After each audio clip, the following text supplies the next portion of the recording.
just run into it and they are safe. Hi everybody, welcome back to another midweek moment. Last Saturday was a rather somber day for our country. It was the 20th anniversary of 9/11.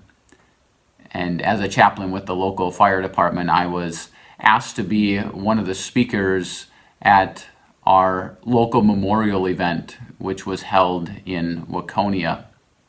12 different fire departments from the state were able to be a part of it. We were able to gather and march over to the fire hall and there have a special ceremony. And one of the things that was handed out at this event were these commemorative coins, which tell us never to forget.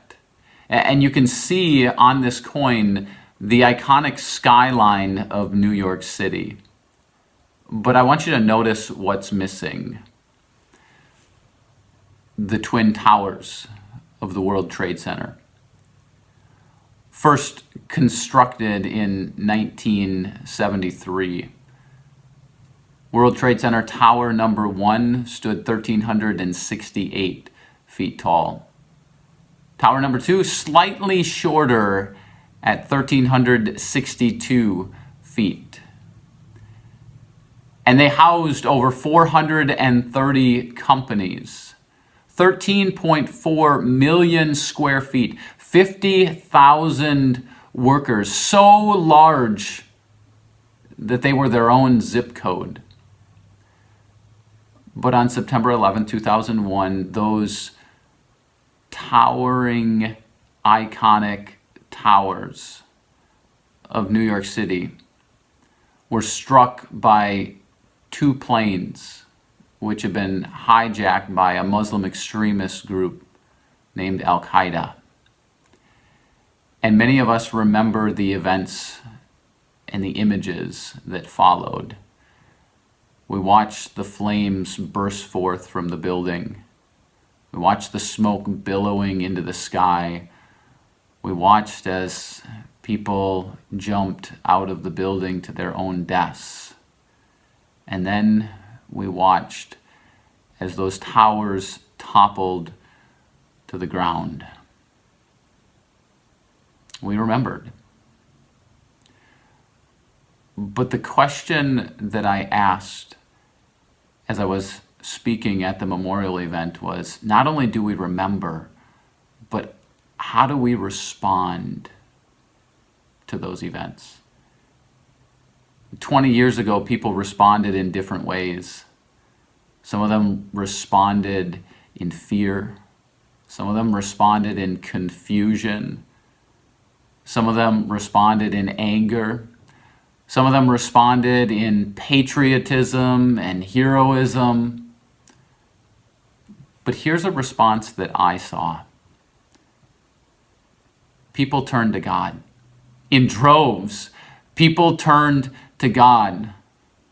Prayer services were held. The pews of church were packed that Sunday and in the Sundays that followed. You see, this is what we do when we find ourselves under attack. When those towers that we had trusted in begin to topple over, we turn to another tower. We turn to someone who is stronger. We turn to God. Proverbs chapter 18, verse 10 says, "The name of the Lord is a strong tower. The righteous run into it, and they are safe." And I think we do well not only to remember 9/11, but to remember how people responded then and to do the same thing today. Because we remain under attack.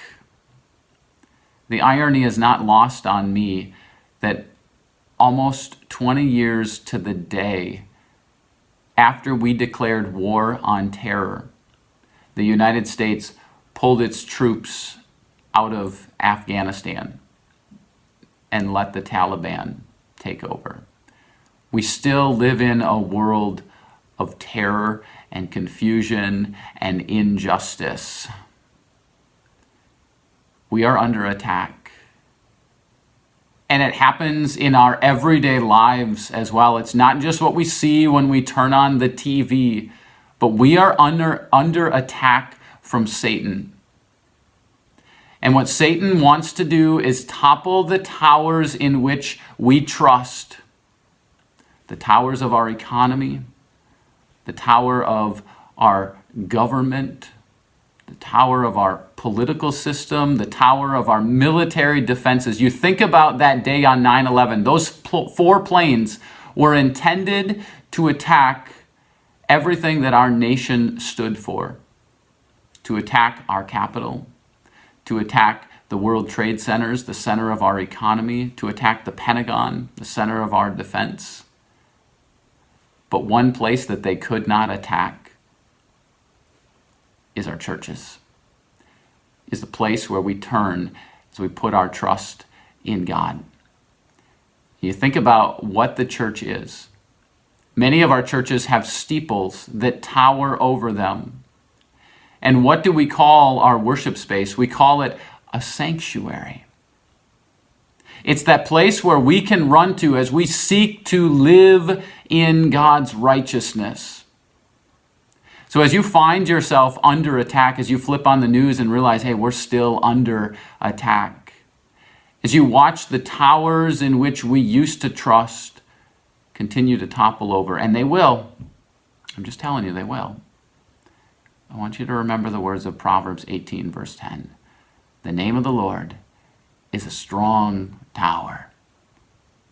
The righteous run into it, and they are safe. Thanks for joining me today.